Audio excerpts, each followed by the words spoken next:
Olá, minha amiga, meu amigo, hora do nosso encontro neste domingo, 25 de janeiro, aniversário de São Paulo. A fundação da escola pelos jesuítas Anchieta e Nóbrega. Faz 472 anos. Eu lembro dos 400 anos. Meu pai estava em São Paulo e trouxe de lá de presente para mim a camisa com o escudo de São Paulo, com o non du corduco. Me marcou muito esse princípio latino. Não sou conduzido, conduzo.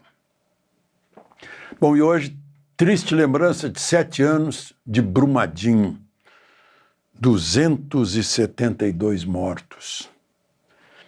E mais os bens perdidos que nunca mais se recuperam. Indenizações que muitas ainda não foram pagas. Foi uma tremenda tragédia. Atingiu uma grande área. E mais, tem 15 réus ainda que não foram julgados. Bom, vamos aos assuntos de hoje, principalmente ao Nicolas, né? Lembre-se de se inscrever e ao final de deixar o gostei ou não gostei. Eu acho que já estava na minha memória, eu devo ter visto alguma vez o verso, porque quando o Nicolas saiu de Paracatu, me veio assim, o caminho se faz ao caminhar. E essa frase é de um poeta espanhol, Antonio Machado. O caminho se faz ao caminhar. O Nicolas está fazendo um caminho. 240 quilômetros, a gente, lembrando da fala do primeiro passo do homem na Lua, um pequeno passo para o homem e um grande passo para a humanidade, né? Foram os primeiros passos de Nicolas, passos de milhões.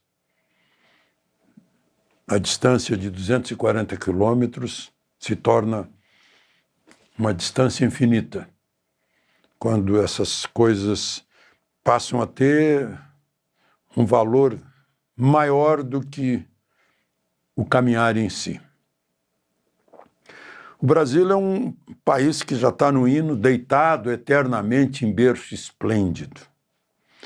E a fala mais repetida nesse caminho foi Acorda Brasil. O substantivo mais repetido foi Brasil. Não foi um nome de pessoa. Foi o nome de um país, que é o nosso nome. O nome da nossa nação. O nome que nos representa. Isso é que foi importante nesse caminhar. Paracatu, Cristalina, Lusiânia, Valparaíso, entrada no Distrito Federal, entrada em Brasília.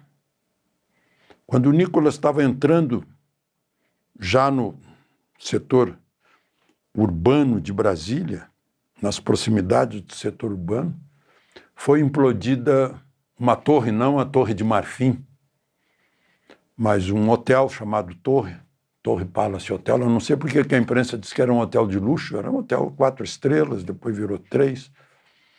Tinha um bom restaurante árabe lá dentro, mas foi implodido. 14 andares, 140 apartamentos, mas foi simbólico, significativo. Uma implosão, eu vou falar dessa implosão porque há uma queixa do presidente do Supremo de que o Supremo está sendo pressionado de fora. Não, é de dentro, mas já vamos falar nisso. Enfim, a chegada não foi na Praça dos Três Poderes, como alguns comentaristas de televisão desinformados estavam dizendo que mudou na última hora. Não, desde o primeiro dia estava marcado que seria na Praça do Cruzeiro, a praça onde está uma réplica da cruz da primeira missa em Brasília, porque a cruz original está na catedral guardada, para não ficar o relento apodrecendo. É um lugar muito significativo. Está mais acima da Praça dos Três Poderes. Está a 1.172 metros acima do nível do mar. portanto, a 172 metros acima do nível do Lago Paranoá. Está à distância de uns 6 quilômetros do Palácio do Planalto, da Praça dos Três Poderes, mas está pertinho, está no lugar da primeira missa, está pertinho da cruz, está pertinho de um lado a Catedral Rainha da Paz, erguida para receber o Papa, e é hoje quase uma igreja integrante do setor militar urbano. Do outro lado, o Memorial JK, com os restos mortais do fundador e a lembrança do fundador. Muito significativo o local em que chegaram. Foi um lugar... E a caminhada toda... Hoje um amigo beneditino me perguntou, e essa chuva toda? Eu disse, essa chuva toda é o batismo, é o desafio.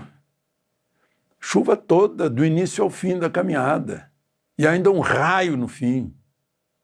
Um raio que se estendeu pelas grades metálicas que lá puseram para controlar o povo. O cálculo da USP diz que tinha 18 mil pessoas, portanto, tinha no mínimo 50 mil, 60 mil, não sei. É difícil de contar quem estando o nível das imagens estando no mesmo nível. Mas chegou lá um caminhão que serviu de palanque, né, e de carro de som. Interessante que eu vi nas postagens a Michele falando e dizendo, olha, sigam as orientações do nosso líder Nicolas, que era para evitar qualquer tentação de ir para a Praça dos Três Poderes. Ela não foi, mas não foi nenhum lançamento de candidatura de Nicolas, que estava longe disso, inclusive da idade, né? Para ser presidente da República tem que ter 35 anos, o Nicolas tem 29. Mas o Nicolas significou um segmento, porque quando terminou o governo Collor, parece que houve uma anestesia geral. Ficamos depois de Collor, depois de Itamar, ficamos entre o PSDB e o PT. Ficamos entre mais esquerda e menos esquerda. Eu digo brincando, ficamos entre Pepsi-Cola e Coca-Cola, né? Durante muito tempo. Aí apareceu um certo Jair Bolsonaro que soprou a brasa dormida daqueles que dão valor ao patriotismo, aos princípios, à ética, né? E despertou e o elegeu presidente da República. Depois do 8 de janeiro, houve a aplicação do medo que havia sido testado na pandemia para fazer as pessoas ficarem caladas, quietas e dentro de casa. E aí, de novo, as pessoas calaram. Aí veio o Nicolas para acordá-los. Acorda, Brasil. Essa foi a mensagem do Nicolas. No alto da Praça do Cruzeiro, da Cruz da Primeira Missa, o ponto mais alto da capital do país, no dia em que se demoliu um hotel chamado Torre. E aí, lá numa Torre de Marfim, que é o Supremo, eu vejo que houve temores. Moraes disse que era prisão em flagrante daquele que quisesse permanecer se manifestando na frente da Papudinha. Não houve. Papudinha está a 35 quilômetros estou calculando de improviso, da Praça do Cruzeiro. Nada a ver. Mas aí veio uma nota, né? Porque a caminhada do Nicolas tinha motivos suficientes, tinha razões, deram motivos. A mentira, as injustiças, a corrupção. Estava tudo trancado na goela do brasileiro, ou no peito do brasileiro, e Nicolas está despertando isso. Mas aí veio uma nota do presidente do Supremo, que estava aparecendo no noticiário como o que desejava fazer um código de conduta. E essa nota enterra o código de conduta, porque ele aprova os atos daqueles que seriam, digamos, corrigidos por um código de conduta. Duvido, porque a Constituição já diz que tem que ter reputação ilibada. A Constituição já diz que no serviço público tem que ter moralidade, tem que ter impessoalidade. Então já está na Constituição, muito mais forte que um mero código de conduta administrativo. Não? Mas aí a gente vê que para o Supremo é normal um contrato de 3.600.000 por mês no escritório de advocacia da família. É normal ter os irmãos como proprietários nominais de um resort cassino. Pela nota se vê isso. Né? Eu revi a nota antes de falar com vocês, a nota do dia 22 de janeiro, do ministro Fachin. Ele reconhece que não se deve ter ingerência com o Bacen, com as investigações do Banco Central. Uai, reconhece. Reconhece que não se deve interferir que o Supremo não deve interferir nas investigações da Polícia Federal. Reconhece. Estava indo, nem com a Procuradoria-Geral da República, mas a Corte que guarda a Constituição, atua na supervisão judicial, como vem sendo feito pelo ministro Dias Toffoli. Aí assinou embaixo. Aí para que código de conduta? Aí lembrou que no recesso é lícito ao presidente e aos relatores se pronunciarem, né? Está justificando as ações de Moraes, as ações de Toffoli, né? Porque mais tarde podem ser submetidas ao colegiado.